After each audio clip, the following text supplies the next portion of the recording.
Wait till this thing turns. There it is. We live, baby. Oh, excuse me. We up and running. Where you going, Kelly? Boy, I ain't got no water, dog. Boy, go get you one. Alright. I can wait. Look here. What you got? Look here, Ham. Sir. Hold on, wait. What's We happening? might have something else down there. Hold on. I'm just saying. I'm just saying. We might do it upright in the Your Lake Fort Guide bat cave every once in a while. How's everybody doing out there tonight? We're gonna get some comments dropping in here. Y'all say hello. Let us know who's here. Got my boy Ronnie Kelly What's in the up? house. What's up? Hanging out. Let's get you adjusted a little bit so they can see you. How about that? Put me in there, baby. Let me Get get me you on in the screen. Let's get you in the show, killer. For those that don't know, Mr. Ronnie Kelly is a local East Texas stud. We just went out, did a little fishing this afternoon, filmed the episode for you guys next week. Ronnie, stand up and show them shorts. Dude, Show the shorts a little bit. Look at that. Get up in, get it, yeah, get up in there. Yeah, there it is. There it is, folks. Hashtag America right there.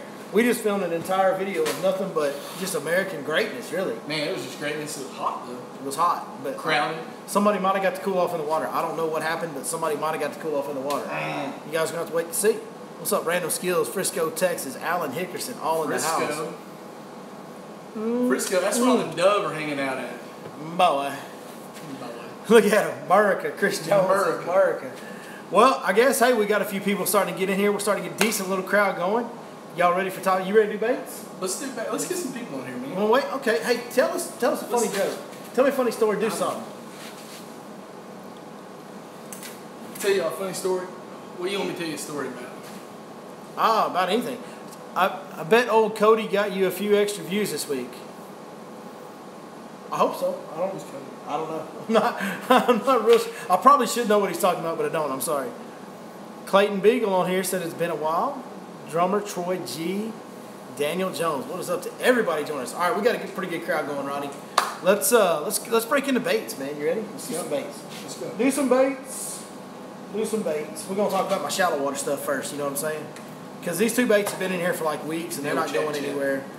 Little 4.5 inch Smash Tech hollow belly with the owner flashy swimmer. That thing is still getting bit on a day-to-day basis. And the one that's been really strong, the strongest of all the shallow water baits here lately, is the old ChatterBait. It's hard to argue with that. Man, it's tough to beat a ChatterBait anytime. That little impact shad on the back. You saw that for the first time today. Yeah, let me see that. I like that. You like that action today that you saw? Mark Pat don't really make many mistakes, dude. Mark Pack don't make many mistakes. You're right. Especially like when it comes to food or fishing, he's on point. What rod are you throwing now? On that, for me, I'm throwing 7.3 heavy with braid to rip it from grass. So I'm fishing a lot of grass. Yeah. But that 7.3 heavy, man, it's got... You throwing like a 50-pound braid? Or? Yeah, 50-pound braid. It's got a little tip to it, you know, Right. so it rips pretty good. Clayton Beagle's asking me if I remember him. Yes. Oh, I know what they're talking about. Oh, from that one time. Yeah. At the movie theater. Yeah. Is that Clayton from the movies? Yeah, that's it. That's him right there. That's the one. Cody Jinks is who they were talking about. Cody Jinks, because I use Cody Jinks music in one of my videos. Oh, I know Cody Jinks. Do you? Dude. Y'all used to drink beer back in the day? No. Oh, okay. No, we went to different schools together. Oh, different schools together. I like it. I like it. Well, hey, now let's talk about something a little bit more in your world a little bit.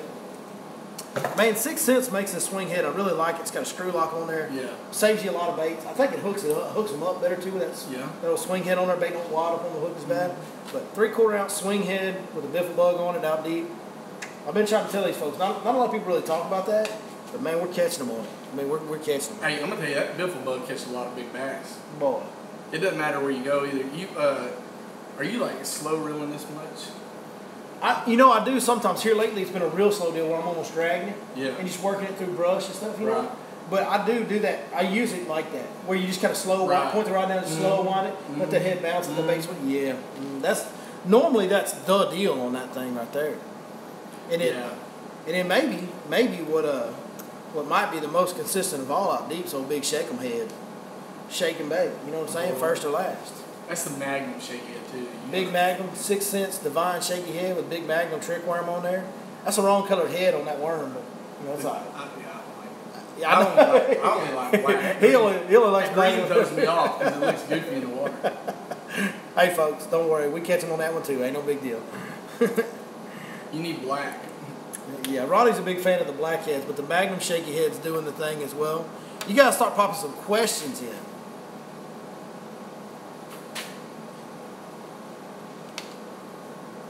You got a bait you want to talk about at all? Throw something out there. Throw something out there. Think what I've been catching. Oh, Carolina rig. Carolina rig. Same impact shad deal, right? Carolina rig with the impact shad. That's been the deal. Oh, that was my 5th bait. Carolina rig with this right here. So green pumpkin. Green pumpkin magic. I'm gonna go grab my crankbait. I'll grab you. I've been catching a lot of fish on crankbait. Grabbing a crankbait. So impact shad on a Carolina rig has been, that's the 5th bait. Sorry, I'm kind of stumbling and mumbling a little bit tonight, guys. Clayton said he asked me, he texted me asking what to throw in a pond, and I gave him my whole list. Am I still catching biggins in shallow grass? Yeah, absolutely. The swim bait and the chatterbait are still doing the thing. What about Joe's spoon on Brandy Branch? I absolutely, yes. Yes is the answer to that. Joe's spoon. Tell us tell you guys my shallow water secrets. Fish where there's healthy grass in bait fish. Look at it. You got to get real low behind that couch, man. You had to get that. There he is. He's coming back. He's back in. He had to go down to the basement to go fetch his crankbait rod, folks. All right, I'm back. He's back. All right, show it. Here, unspool that crankbait a little bit. Let's see here. I'll just do it like this. You do it like that. Talk to him about it. I've been catching a crankbait. I'll tell you what. I've been throwing that crankbait this year a lot, and I've been catching a lot of fish on it. I'm throwing that color, and then I'm throwing Chartreuse blue back. 6 cents wild shad. That's a Cloud9 C15 right there. That's your main one. And chartreuse black. No, I mean as far as the crankbait model. Mm-hmm. Yeah. Okay. Yeah, I throw that one, and then I throw the C25. 25. Big one. Okay. Yeah, but this is the one I'm throwing a lot right now. Gotcha. I catch it like at Fork. I've caught them pretty good. Actually, I caught them really good at Fork, and then Athens. I've caught them pretty good. Can I tell these guys what lakes I'm in? Yeah, you can tell them what. So I've been catching at Athens on that. I'll tell you what. I've been catching a lot of fish at Athens on Carolina Rig too. Carolina Rig. I've been fishing there and a frog. You ever try that impact shad on Carolina Rig? Dude. No, but I'm gonna take. Let me see. Go ahead. That's your bag. I will. Yeah. Take that bag. You can have it. Thanks, I will, but I'll tell you. I think that's awesome. It's gonna look good, but man, that chatterbait deal. Oh, it's for real on the chatterbait. Yeah, no doubt, no doubt. It's just gonna be hard for me because I got that other bait I throw on the chatterbait. Yeah, I know what you're talking about. Yeah, and then just a old frog. Throwing the old frog. They're throwing the old frog at Athens. Yeah, you getting some bites on that frog at Athens? Yeah, getting a lot of bites. There's a lot of eelgrass. Why didn't you tell me? We could have gone down there today. Yeah, he said no, folks. He said I'm not allowed. We'll keep that. We'll keep Athens to myself. All right, let's start answering some questions because they're starting to ask some good questions. Here's a good question right here from Frisco, Texas man. What average depth are you finding them offshore right now? So on Lake Fork specifically, and even we fished a different lake today, which you guys will see in the video next week. But out there it was the same. I'm really finding everything kind of between 10 and 15 right now.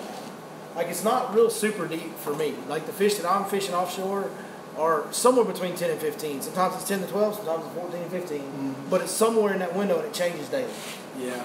Man, it's so hard this time of year. Like now, a lot of them will get out there in that deep water and they suspend, but they're still in 10 to 15. The tough part this time of year to pinpoint like an average depth is spots. Like you might have a spot that's really, really good, and it's just and hey, dude, just kind of throw this out. I always tell people this: when you start talking about like depth range, and you're talking 10 to 15 foot, like you're talking about this much difference. Yeah, like, it's just not that big of a not that big of a difference. Yeah, and it doesn't take a bass that.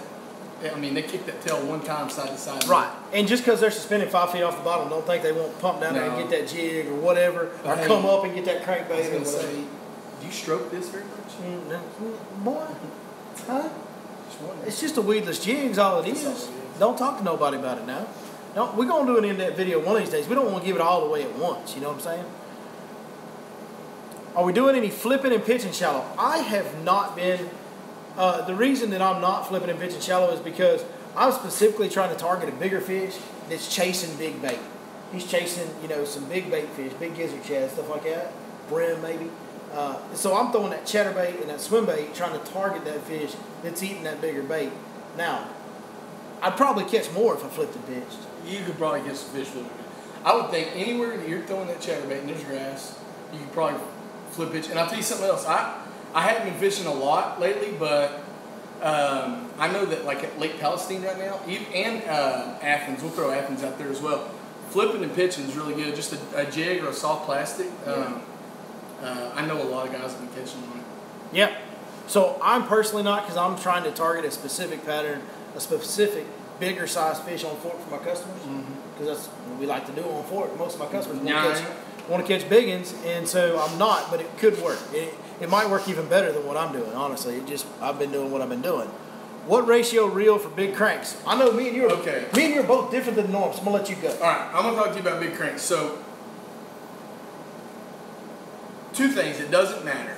Number one, because the difference between a 5-to-1 and a 6-to-1 is this is how you reel a 6-to-1 when you want it at a certain speed, and this is how you reel a 5-to-1 when you want it. That's right. So it's really not that big of a difference. You can still control it, yeah. You can. I throw a 6-to-1. The reason is I want my crankbait moving a little bit faster. Over the last, we'll say, 10 years, I think the old school throw the crankbait out there, get it down, and try to keep it slow down in the strike zone, if you will. It's kind of gone away, and people realize that bouncing off something hard, especially in the summer. Get that sucker down there and reel it. And I throw a 6-to-1. Now here's the deal. I'm not opposed to a 7-to-1 reel. If I drink 4 or 5 so that's actually, let me chime in here, because that's actually what I do. I deep crank with a 7-to-1 type reel, and my thought process on that is simply I want that bait down there as fast as possible, and then if I need to slow it down, I can just slow down the reel handle. And so mine's the same. My deal is I'm a million miles an hour, and I throw it. Now I throw a deep crankbait a lot. Like I'm gonna throw it. He does a bunch. I'll get out on a lot more than me. I might throw it 3 weeks in a row. Like, you know, that's a crazy thing. I might throw this thing for 2 full weeks, and not throw all day, and only throw that. Yeah. So a 7-to-1 reel works, and I know like Keith Combs and some of the big name like touring pros, they'll throw that 7. And the only reason I don't throw a 7-to-1 is because I reel like this. Like no matter what I'm doing, I reel like this. And so 7-to-1 just makes it. I gotta go like this. It just makes it harder. Saying howdy from Tennessee. Hey, text back and what part of Tennessee? I got. He said, well, he's from here. He said I'm missing home especially for. Nice. Important question: did Ronnie bust out in any rhymes today? He did in the truck, but we didn't catch it on camera. But there is a surprise. I ain't got a rhythm. I ain't got a rhyme. If Billy comes up with some money, I might drop a dime. Dropping it low, dropping it high. I'm gonna go home. Nothing. Yeah, it's just not happening. It's just not happening. That's okay. That's okay. Who asked that, by the way? Who asked that? Edward Johnson. Eddie J. What it do? So, I know you're a 6 cents guy, but do you use Divine Hybrid Jig as your main jig for most techniques? Or do you use other... Well, just getting so many questions. Can't keep up with them all. That's what happens sometimes. Or do you use others for casting, weed, football techniques? Okay, so I use 2 jigs. I use the Divine Hybrid Jig and I use the 6 cent swim jig. And I do. Ronnie can attest to this. When we're out there fishing deep on the football jig bite, I use that hybrid jig. I do use it because it does have the same bottom. I can drag it, get the rocking action, and it does come through trees better for me than a football jig does. And I do actually use it for those other techniques. I literally use a hybrid jig for everything other than a swim jig. Right? You've seen it. You do. Finesse jig, flipping jig, football jig. I do. I trim the skirts down to make them finesse. Yep. On the lighter ones. You can jerk it, juke it, twitch it, crank it, drop it, That's it. Flipping and pitching, walking the dog. Left, right. Swim bait. Do you count down?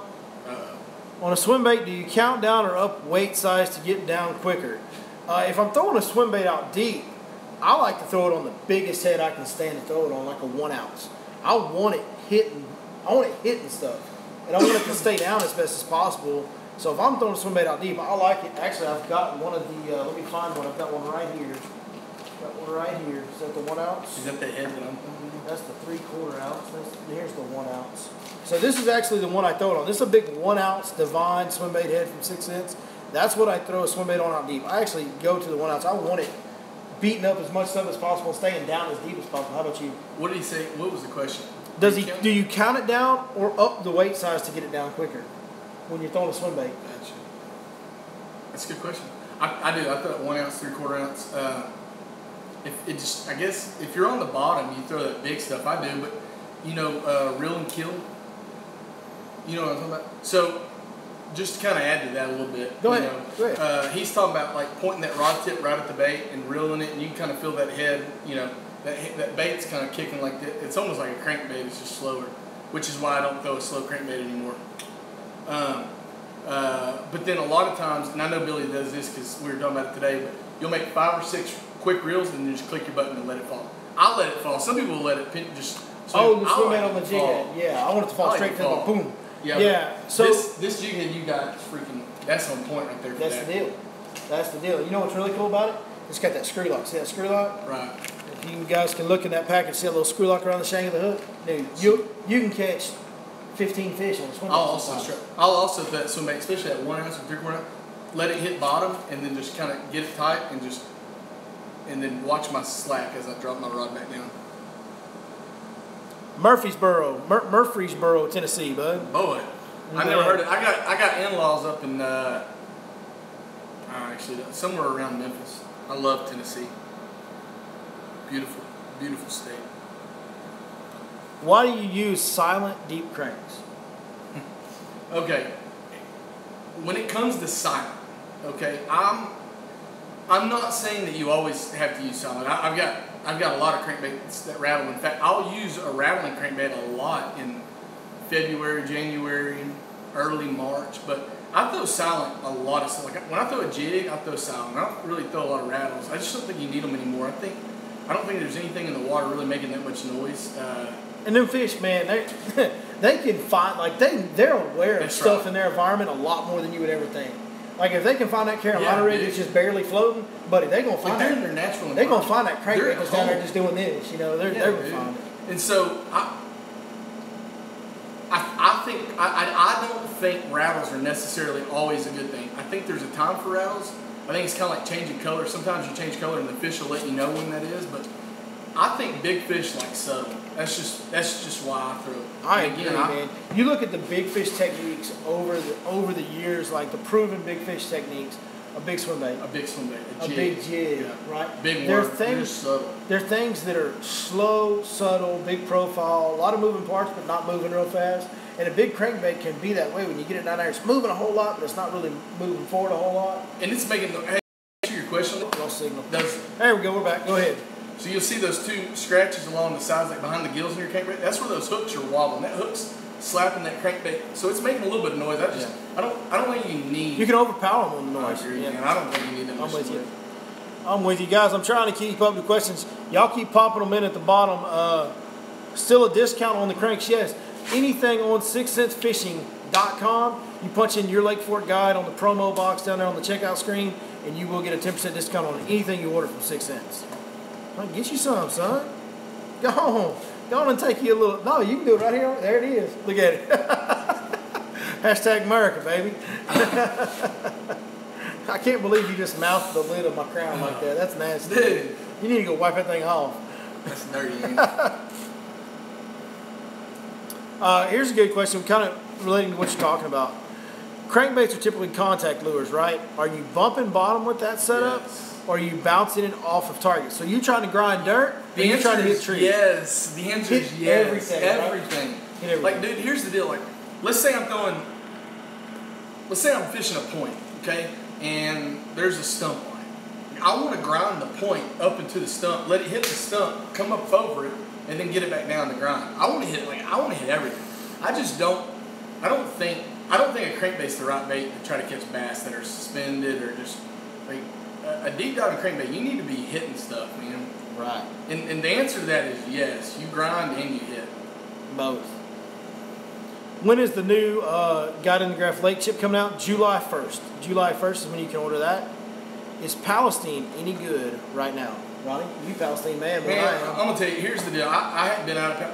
I've been out a little bit. I haven't been out a lot. But yes, Palestine's good. I think all these lakes are pretty good. The fish are there, especially like right now from what I'm seeing. And I was out of fishing for a couple of years, but what I'm seeing is all the lakes in this general area are really, really good right now. I mean, I don't know of any of them other than like your normal. It's tough summer fishing.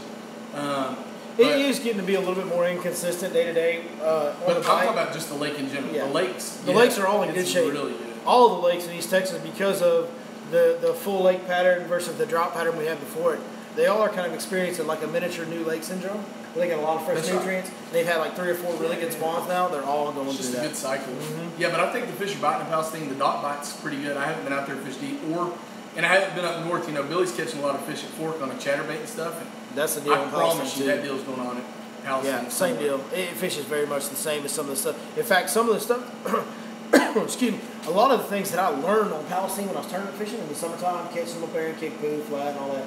A lot of the stuff I learned back then, I actually translated to Fork and kind of helped me dial in that shallow water summertime bite on Fork. So it definitely happens there too.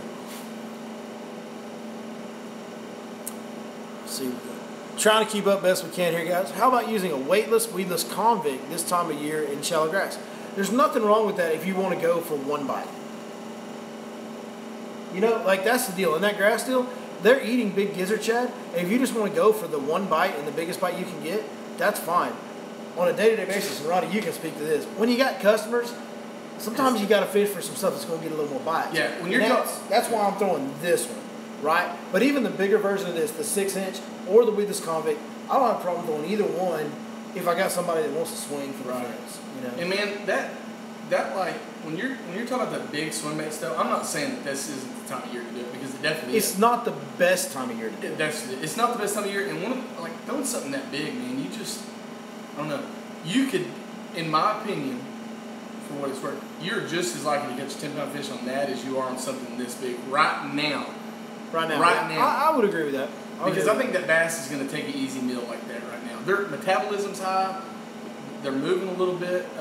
In the winter, they get real lethargic. Man, that one bite deal. And then, of course, when you see these guys throwing these big convicts up on the points at Fork and Monticello and stuff like that, they're like throwing them when it's prime time. It doesn't matter. When you're going to catch fish, you're going to catch fish pretty much no matter what you do. And there's a lot of fish. We're trying to isolate a bigger bite. Right. You know, yeah, that's true. And it's fun, too. I mean, yeah, this time of year when the bite can be tougher anyway, you start taking bites out of the equation, you run a risk of blanking, really. You really do.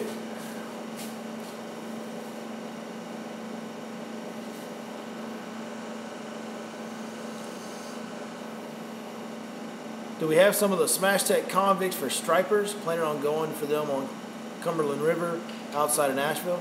I mean, yeah, I think for stripers, the better bait is the bigger version of this. The 6-inch hollow belly, I think, is a much better version. The whole body wiggles, it's a faster action, a harder action. Yeah, I think you take this jig head right here and put the 6-inch hollow belly on it, and you might have the ultimate striper rig right there. I'm talking on a medium action rod. You don't put it on heavy, that's cheating. That is cheating, you're right. See no weed guard on that head, not afraid of hang-ups. No, we're fishing them in an area where, you're not going to go throwing that through like brush piles. No, dude, and it's like for main lake points and road beds and stuff like that. Man, and here's the deal, like fishing's progressed, and what's funny is as fishing's progressed, I watched the tackle, especially being out of it and kind of getting back into it, watched kind of how some of the tackle progressed, and it seems like 10, 15, 20 years ago, we were obsessed with figuring out a way to make stuff more weedless. And now, like, we just don't care about exposed hooks. And when you're talking about these big swim baits, another thing to remember is you're dealing with a 1-ounce head. So a lot of times, the way this head is, you can get, straight over the top of this bait and bounce it. Bounce it off, yeah. And it's got one hook, and I'm sure, like a heavier weight, I'll put some 3-ounce. And then you add that 6-inch hollow belly on there. You're throwing about 3/4 to 1 ounce of plastic on there as well. It's just more weight that's going to help knock. And they do make. And there's ways to rig weed guards up on these. And yeah, Impact makes one. Mark Pack makes a jig head that has a weed guard on a swim bait deal. So if you're wanting to do that, there's other options. I like the open hook, man. I'll tell you something on these weighted jig heads. I was throwing these things probably. Gosh, I'll tell you this. When we were throwing these, people couldn't buy bass tricks. And I was throwing, the guy was asking about striper stuff, I was throwing salt water. Working great on Lake of the Ponds and shallow grass. Hey, man, this stuff translates. Shout out Ponds, baby. Ponds is a good lake, Bubba.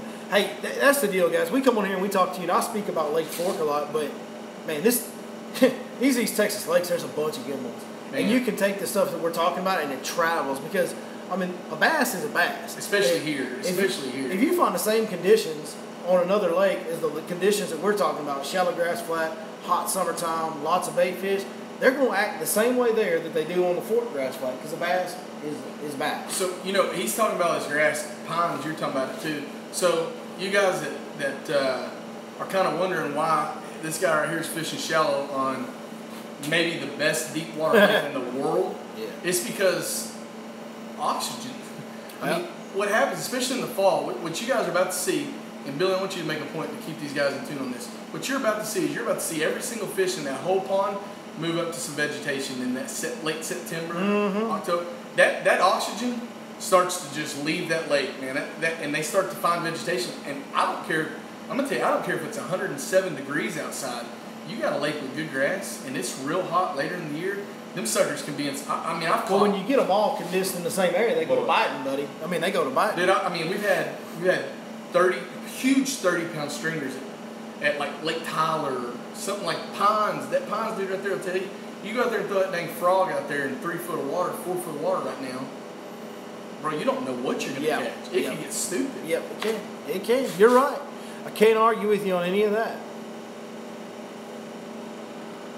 Do you swim that bait or jig it like a worm? The one with the spinner. This one right here, we're throwing this in grass, and we're medium to somewhat fast retrieving this over very shallow grass flats right now is what we're doing. And that swim bait. Hey, look, I want to add something on this. This particular swim bait he's throwing has a little bit different action than a lot of the hollow bodies. It does.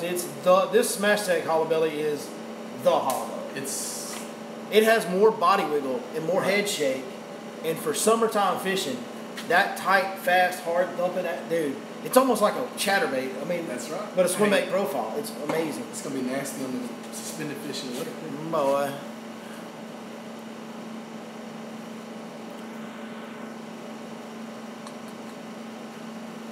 Let's see.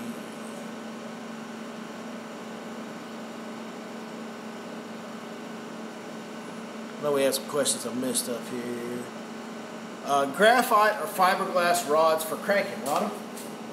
Fiberglass. All right, so here's the deal, and I just did a video on this, but I'm going to explain it real quick. Yeah, it's going to come out. We're going to have an in-depth guides network here within the next couple of weeks of deep cranking with Ronnie. I'll talk about this real quick. Okay, the reason you would throw graphite is because you can feel with it a little bit better, and you probably have a little bit more backbone. The reason you throw fiberglass is so you don't lose the biggest fish of your life. So there you go. That's kind of the deal. With fluorocarbon nowadays, it adds a lot of sensitivity. So the rod that I'm throwing is, and I know it's a competitor rod, but it's made by Kistler. No, it's okay. It's your deal. It's made by Kistler. There it is right here, actually. And it's an awesome rod. I mean, it's a new rod. Go ahead, keep talking. But it's got a super high modulus graphite blank. Like all this is graphite right here, and then when you get up about right where his hand is now, right there where his hand is about the flex of the rod, it turns to fiberglass. And I can't remember the name of that glass, but it's a really high quality glass. But basically, my deal is when I guided down at Falcon, I realized that I was going to have to make a change from graphite, or I was potentially going to lose the biggest fish of my life. We would go down there and hook. I mean, like in 2011, 2012, you might have days where you had 2 or 3 fish over 10 pounds that you would hook on a crankbait. And so I was losing some fish, and I've been throwing graphite for a long time, and I've always been a big believer in graphite crankbait rods because I can feel it. And I feel like the more you can feel the bottom, the better the more you catch, because your confidence goes up and you're in tune with things, you can feel a little more. But with this particular rod, I can feel really well. I throw 100% fluorocarbon line. I will never throw anything but fluorocarbon on my crankbaits because of the sensitivity that it adds to that glass rod. But to answer your question, in a long, but I'll never. It's got to be fiberglass, because if you start losing giant fish, you don't get takebacks on that. So that's why I throw glass. Or composite. I should say composite. I don't throw pure glass. So, a few people still asking about swim bait. This is the 4.5 inch hollow belly smash tech swim bait. This is the light hitch color. This one's chewed up, been beat down a little bit. And this is a 5/0 owner flashy swimmer hook. You can buy those on Tackle Warehouse. You can get them at the marinas around Lake Fork. Yeah, Oak Ridge Marina always has these. Lake Fork Resort always has these owner flashy swimmer hooks. And Lake Fork Marina, Lake Fork Resort, Oak Ridge Marina all have the hollow bellies as well as Tackle Warehouse on that also. So there you go. Well, here this is a good one for me and you to debate because we differ a little here. ChatterBait on glass as well. Go ahead. Talk ChatterBait. I throw the same rod. I throw a ChatterBait on a composite rod, and I throw fluorocarbon a lot. Now I'm not opposed to braid. But we did talk about this earlier. So my deal is, for whatever reason, fish, like they miss a chatterbait. Like it doesn't make any sense. I think they eat it for some reason. I think they swallow a chatterbait from behind and kind of just slow down with it. It's not rarely do you get that bite on chatterbait where they just floor it like a swim bait. But my deal is like, I don't have a single hook bait that I have bites on and don't hook up with. So that's why most baits with a single hook, you swing the handle. Right. And on a chatterbait, you can't. And so, all right. So here's the deal. I throw a chatterbait a lot. I've thrown it for a long time. I've thrown every rod there is to throw on it. Right now, I'm throwing a composite rod. I'm throwing that same rod that you guys saw for the crankbait rod, except I'm throwing a 7.2 medium heavy, and I'm throwing like 17-pound fluorocarbon.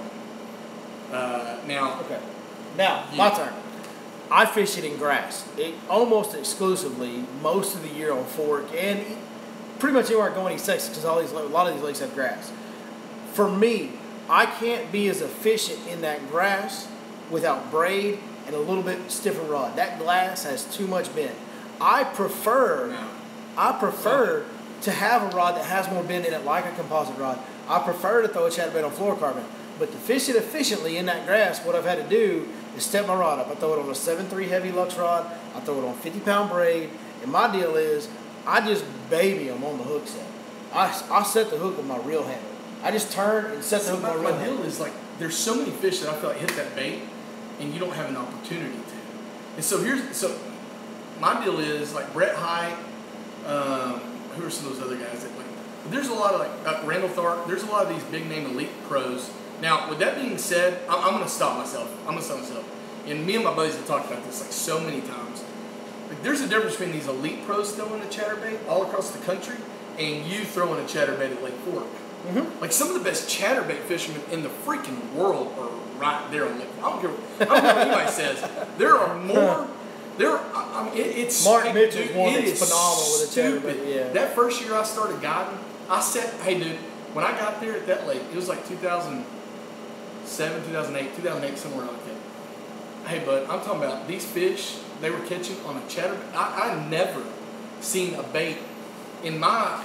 I'm only 35. I've seen a bunch of stuff. Well, you can tell how special it is because of the longevity of it. How many? Like we got a lot of baits that come out and stay, and they pop. This one stay, and they come out and you catch them better than you've ever caught them, but then they fade away within a year or two at the most. This one's been here for going on 10 years now, and it just everybody's still trying works. To knock it off. That's the great thing. It just still works. Like for me, that's the deal. I like the bigger, heavier rod. I say it's a 7.3 heavy, but look, my chatterbait rod has a lot of tip to it. No. But it's got the backbone and the braid that allows me to just give it that little, and it comes out of that grass. Mm. You know, I don't want one where I got to be sitting there doing this to get out of the grass. Right. No, I get and with that composite rod, I find myself with composite and fluorocarbon, I find myself doing this a lot, and I want to be able to just reel it, whop, and it comes out. Right. Because I get so many bites right there, and I've just had to train myself over the years to just turn and reel. Right. And it's a quick reaction, but I don't slam. Yeah, you're right. I get it. It's something that's hard to do. That's how I do it. If I'm throwing a chatterbait and there's a ton of grass, all I'm doing is taking that composite rod and putting like 30-pound braid on it. That's all I'm doing different. Maybe 50. I got you. You know what I'm saying? I actually 30. You have to have it. 30-pound braid. I think honestly, to me, 30-pound braid is better for ripping grass. If I didn't have so many daggum stumps in those grass flats, I'd throw that 30-pound braid. But 30-pound braid. See, and those stumps is one of the reasons I hate throwing braid because it wedges down. I know. That's why I throw the bigger diameter. Because see, if I didn't have stumps, 30-pound braid is actually better in heavy vegetation because it has a smaller diameter and it actually will cut the grass even better than 50-pound braid. But when I've got all those stumps, I actually want the bigger diameter braid, and I want it to be stronger for when I do hang up so I don't break off. And because how many times do you get that stump bite and you set the hook on it and you'll snap that 30-pound braid like that? Hey, and dude, I'm going to be honest. I'm telling you guys this, and like the last time I spooled braid up on a rod for a chatterbait, I think I had 50. It's like all I usually carry is I carry 20-pound braid, 50-pound braid, and 65-pound braid. And I don't even have 30-pound braid. That's what I would do. Like if I thought about it and planned it out, that's what I would do. Well, hey, listen, we're getting to the end of the time. Edward Johnson just donated $10 to the Super Chat fund there. They can donate sometimes on here. And Edward Johnson did that tonight. Thank you very much. That's awesome. He says thanks for the videos. Appreciate the feedback. Man, we appreciate you guys coming here and talking fishing with us. As you can tell, we get together, and this is how a conversation goes. This is how it goes. When it's just me and him. We can talk about this stuff all night, but we do have families waiting on us, so we're going to go ahead and wrap it up tonight. Can't thank you guys enough for joining us and just being a bunch of big old bass heads just like we are, right? And you guys, hey, if you're on Facebook, look me up. It's Ronnie Kelly, K-E-L-E-Y. Like, I have fish pictures and stuff, but I'm gonna start guiding a little bit more. Start fishing a whole lot more. Ronnie's about to get. So it's funny because we did a video on Gilmer this spring, and it was text your wife challenge, and I got to text your wife whatever I wanted to, and I texted her that you were buying a boat tomorrow and getting back into fishing just to mess with her. Did she just put? Yeah, she was like, "Oh no!" And now you're about to get a boat and get back into fishing. But look me self-fulfilling prophecy there. Look me up, guys. Find me on Facebook. I want to start doing a lot more stuff with Billy. This stuff's fun. He's the dude. Thanks, buddy. He's my boy. You guys are getting to learn some cool stuff, man. I appreciate you having me hang out with you guys. Y'all, thanks for tuning in. Yep, check Ronnie Kelly out. When he does get the guiding, man, book a trip. This dude, he's a riot to hang out with. He is a stud. I'll be all over these East Texas Lake Pines, Palestine. It don't matter. That's the thing about us, man. Lake Fork's the home lake, but buddy, they all good. And me and you, we both the same way. We'll fish them all. Yeah, we'll go to Tennessee. I'm ready. Huh? Talking about we just like to catch some bass fish. We just all looking for the next bite like you guys. We'll come at the end like we tend to do. So we'll go ahead and wrap it up and say thank you guys so much for coming here live with us. Those of you that didn't and caught it later, thank y'all for watching as well.